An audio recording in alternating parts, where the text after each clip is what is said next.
বন্ধুরা, আজকে দেখো ঘরে থাকা কিছু উপকরণ দিয়ে, যা সবার ঘরে থাকে সেই উপকরণ দিয়ে খুব সহজ পদ্ধতিতে, শর্টকাট ওয়েতে আজকে তোমাদেরকে মাছের ডিমের একটা রেসিপি করে দেখাবো। দেখো, এখানে রয়েছে আমার মাছের ডিম, রুই মাছের ডিম। এখানে রয়েছে আমার দুটো কাঁচা আলুর টুকরো। এখানে আছে টমেটো, পেঁয়াজ, বেসন। পরে তোমাদেরকে আমি দেখাবো। এবার দেখো, আমি কড়ার মধ্যে গরম জল ফুটতে দিয়েছি। এবার আমি যেটা করব, এখানে দিয়ে দেবো হলুদ, আর দিয়ে দেবো একটু নুন। এবারে জলটা যেই ফুটতে আরম্ভ করবে,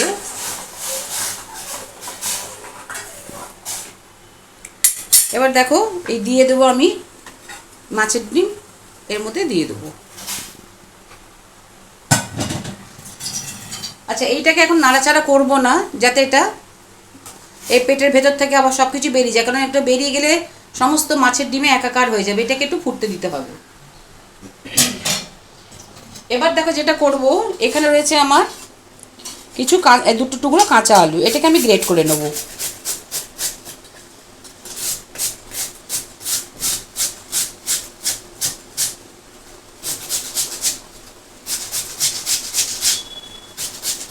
বন্ধুরা দেখো, আমি মাঝে এসে উল্টে দিয়েছি। আমার কিন্তু ডিমটা আমার হয়ে গেছে। এই ডিমটা কিন্তু আমি বেশি সেদ্ধ করব না। আচ্ছা, এবার এটা যেটা করব, এই ডিমটা আমি আস্তে করে তুলে এটা আমি এখানে রেখে দেবো। আর এই যে ডিমের যে এগুলো, আমি আর এই জলটা নেব না, এই জলটাই ফেলে দেবো।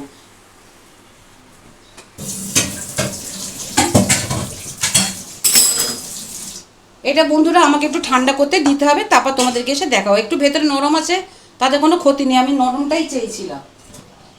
বেশি শক্ত করলে এটা কিন্তু হার্ড হয়ে যাবে, এরকমই থাকবে। এটা আমি আর বেশি শক্ত করব না। এটা একটু ঠান্ডা হতে দেবো বন্ধুরা। বন্ধুরা দেখো, মাছের ডিমটা আমি খানিকটা সেদ্ধ করে নিয়ে এসেছি, একটু নরম নরমে রেখেছি। এবার যেটা করব, এই কাঁচা আলুটা আমি এর মধ্যে দিয়ে দেবো। আচ্ছা, এটা থাকুক। আচ্ছা, একটা জিনিস বলি, এর মধ্যে খানিকটা পেঁয়াজ আমি দেবো, আর একটু পেঁয়াজ রেখে দেবো। এটাকে ভালো করে আমি এখন হাত দিয়ে চটকাবো।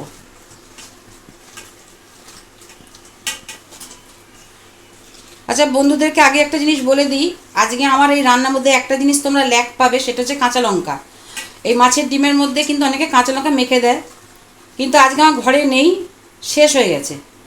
তাই তোমাদের কাছে, বন্ধুদের কাছে বলতেও আমার লজ্জা নেই। নেই তো নেই, যা আছে তাই দিয়েই করবো। আচ্ছা, এইটাকে একটু ভালো করে এখন মাখছি। এবার যেটা করব, দেখো এখানে রয়েছে আমার বেসন। এখানে আমি দেবো বেসন, তবে আগেই কিন্তু অনেক বেশি দিয়ে দেবো না, আর একটু লাগবে। এটাকে একটু ভালো করে মেখে নিচ্ছি। বন্ধুরা দেখো, আমি এটা মাখলাম, কিন্তু এবার আমার করণীয় হচ্ছে, যেহেতু আমার কাঁচা লঙ্কা নেই, সেই জন্য আমি এখানে একটু মেশাবো ঝাল লঙ্কার গুঁড়ো। আচ্ছা, আমি একটু এখানে অল্প মেশাবো হলুদ। এবার যেটা করবো, ফ্রাইং প্যানে আমি কড়াতে আমি দিয়ে দেবো বেশি করে তেল। তেলটা আমি কড়াটা চাপিয়ে রেখেছিলাম একটু গরমের জন্যে। এবার আমি যেটা করবো, দেখো এটাকে আমি ভালো করে মাখবো।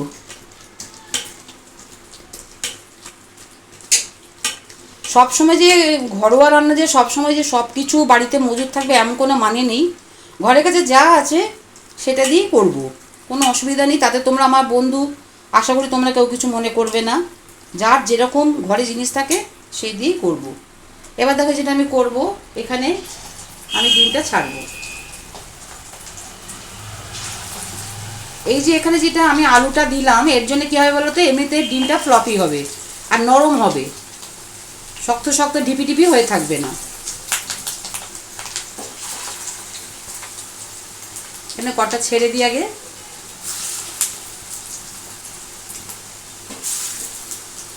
যতগুলো ধরে ততগুলো আগে করে নেব।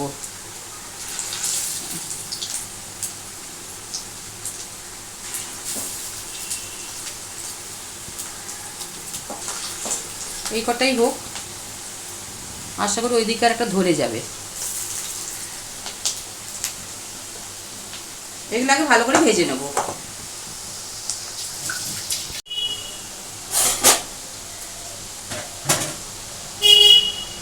বন্ধুরা দেখো, ডিমের বড়াগুলো আমার সুন্দর করে ভাজা হয়ে গেছে। আচ্ছা, এইখানে যে ভেজটা ভাজছিলাম সেই ভেজটা ভেজেছি, দেখো এখানে আমার আরও ভাজা হয়েছে। এটাকে আমি এখানে একদম তুলে রাখলাম। আমি যখন ডিমটা যখন মাখছিলাম বন্ধুরা, খেয়াল করেছো নিশ্চয়ই, আমি কিন্তু এর মধ্যে কোনো নুন দিইনি এবং কোনো রকম আদা রসুন বাটা দিইনি। অনেকে কিন্তু এর মধ্যে নুনও মেশাবে, আদা রসুনও মেশায়, কাঁচা লঙ্কাও মেশায়, কিন্তু আমি এখন এর মধ্যে কাঁচা লঙ্কাটা স্কিপ করে গেছি, দিইনি। আর নুন আর আদা রসুন বাটাটা দিইনি। কেন দিইনি?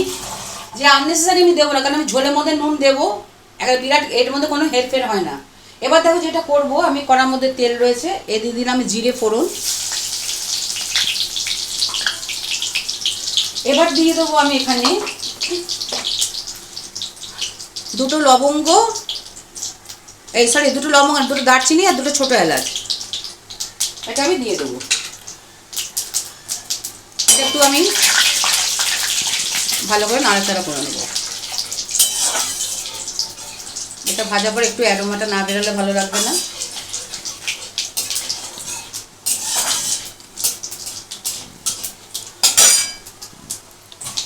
দেখো তেল আমার গরম আছে। এবার আমি এখানে যেটা করব, অল্প একটু পেঁয়াজ আছে, গাদাখানে পেঁয়াজ আমি দেবো না। এটাকে একটু আমি ভালো করে নেড়ে নেব। অতিরিক্ত পেঁয়াজ দিয়ে কিন্তু গদগদের মতো হয়ে যায়, খেতে ভালো লাগে না। আমি অল্প পেঁয়াজ দিয়েছি, তাতে ঝোলের টেক্সচারটাও ভালো থাকবে, খেতেও ভালো লাগবে। অনেকে করে কি, পেঁয়াজ দিয়ে রান্না করলে প্রচণ্ড এর মধ্যে অনেক পেঁয়াজ দিয়ে দেয়, অনেক টমেটো দিয়ে দেয়। আমি কিন্তু সেটা করব না। আমি একদম এখানে একটা বড় পেঁয়াজ দিয়েছি, বড়োর থেকেও বোধহয় একটু ছোটো মিডিয়াম সাইজে দিয়েছি। এটা একটু ভালো করে ভাজা হোক, তারপর তোমাদেরকে দেখাচ্ছি কী করব। বন্ধুরা দেখো, পেঁয়াজ আমার সুন্দর ভাজা হয়ে গেছে। এবার আমি এটাতে দিয়ে দেবো টমেটো। এটা গ্যাসটা বাড়ানো থাকে। আচ্ছা, যতক্ষণ আমি এটা টমেটো দেবো, এটার মধ্যে দুটো কাজ আমি ছাড়বো। এর মধ্যে আমি একটু দিয়ে দেবো আদা রসুন বাটা,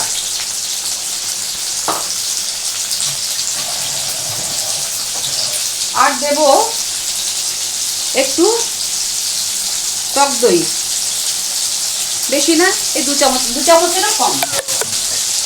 এটাকে গ্যাস কমিয়ে একটু নাড়াচাড়া করবো।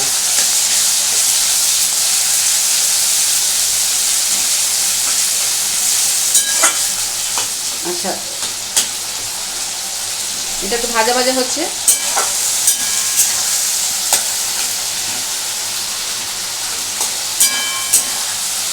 আচ্ছা, এটা যখন ভাজা ভাজা হচ্ছে, এর মধ্যে আমি যেটা করব, একটু মিশিয়ে দেবো বেসনের গুঁড়ো, মানে বেসন,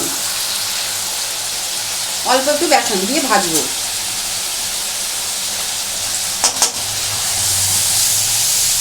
এটা কিন্তু একটু ভালো করে ভাজবো। আর তার মধ্যে এবার আমি যেটা করব, দেবো স্বাদ মতো চিনি। একটু মিষ্টি হলে ভালোই লাগে, খেতে খারাপ লাগে না। এবার দেবো আমি ধনে জিরে গুঁড়ো, ধনে গুঁড়ো 1 চামচ দিলাম, জিরে গুঁড়ো 1 চামচ দিলাম, আর একটুখানি দিচ্ছি। এবার দেবো হলুদ, আর দেবো কাশ্মীরি লঙ্কার গুঁড়ো, একটু কালারের জন্য। আচ্ছা, এবার আমি দেবো স্বাদ মতো লবণ। এখন কম করে দিচ্ছি, লাগলে বুঝলে আবার আমি দেবো। এবার এইটাকে আমি একটু ভালো করে কষবো। আমি কিন্তু এটাতে আলু দেবো না। আচ্ছা, এবার আমি যেটা করবো, এর মধ্যে একটু খানিকটা দিয়ে দেবো, একটু দেবো জল।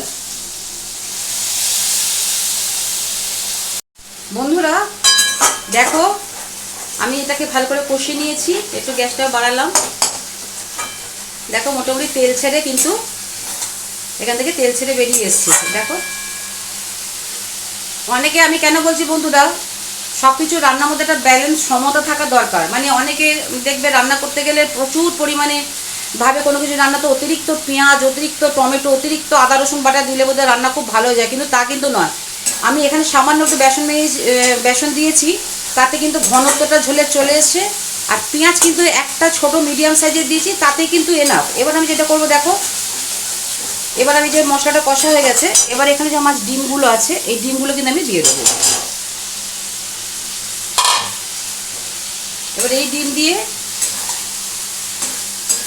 একটু আমি নাড়বো, সরি, ভালো করে মশলাটা যেহেতু কষা হয়ে গেছে আর বিশেষ কিছু কষা আমার দরকার নেই, এটা ভালো করে একটু কষে নিলাম। এবার আমি এর মধ্যে মিশিয়ে দেবো জল, পরিমাণ মতো জল। কেন একটু জল দিলাম, কেন ডিম তো ভীষণ ঝোলটা টেনে নেয়, আর ডিমটা একটু সেদ্ধ হওয়ার ব্যাপারও আছে, সেই জন্য এইটুকুনি জল আমার লাগবে।